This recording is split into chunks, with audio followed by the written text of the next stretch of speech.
નમસ્કાર મિત્રો, આજે સરસ મજાનો એક નાનકડો લેસન છે એને આપણે ધ્યાનથી સમજીશું. આપણી જશે વાત કરું છું ટાઈપ્સ ઓફ વર્બની. જે વર્બ છે આપણે બધા સમજીએ, વર્બ મીન્સ ક્રિયાપદ થાય છે. ઓકે, તો action words are called verb. Okay, action words are called verb. Two types of verb we call him. Okay, first one is a transitive verb. ધ્યાન આપજો, transitive verb જેને આપણે ગુજરાતીમાં કહેવાય સકર્મક. And second one is a intransitive verb.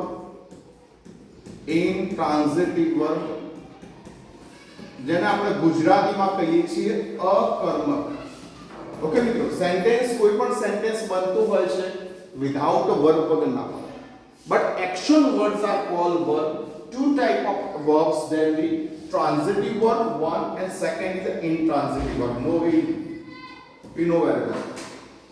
ગુજરાતીમાં સકર્મક, અકર્મક. Move on.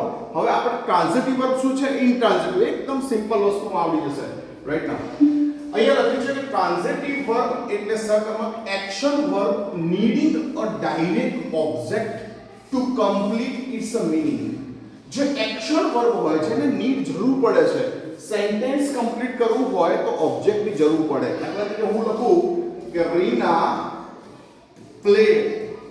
હવે Reena played કરે છે તો શું પ્લેડ કરે છે, તો મારે લખવું પડે ક્રિકેટ, હોકી, કોઈ પણ ગેમનું નામ અહીંયા મેન્શન કરવું પડે. એટલે આ વર્બને શું કહેવાશે, ટ્રાન્ઝિટિવ વર્બ.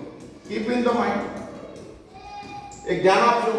ટ્રાન્ઝિટિવ વર્બ શું કહેવાય છે કે એને કર્મની ઓબ્જેક્ટની જરૂર પડશે. આ ઓબ્જેક્ટ રિક્વાયર્ડ કરશે.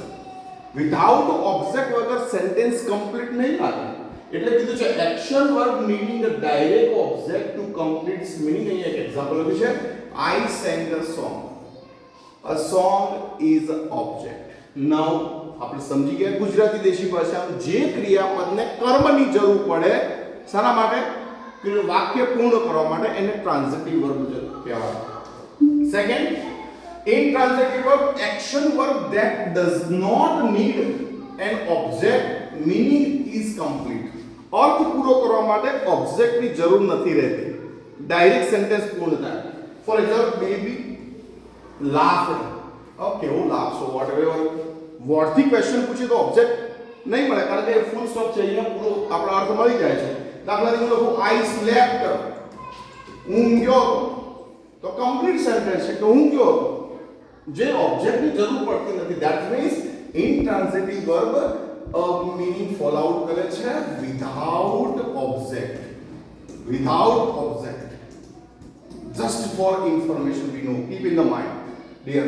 Now એક information માટે એક sentence છે કે some verbs can be both depending on a context. જે પ્રકારનું વાક્ય છે એના પર ડિપેન્ડિંગ હોય છે. For example, they sang a song. આ song ઓબ્જેક્ટ આઈનો અને ટ્રાન્ઝિટિવ વર્બ કહેવાય. ઓકે, and now અહીંયા they sang તો અહીંયા ઓબ્જેક્ટ છે જ નહીં, તો આને શું કહેવાય છે, intransitive verb. keep in the mind.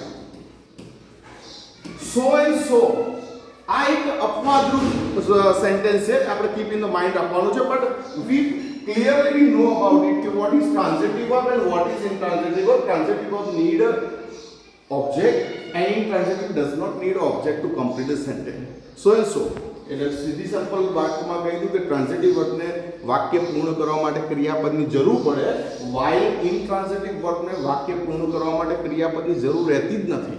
Okay, so verb અહીંયા કમ્પ્લીટ થાય છે. Thank you very much. Share કરજો, સબસ્ક્રાઇબ કરવાનું ભૂલતા નહીં અને keep stay connected with me. Okay, thank you.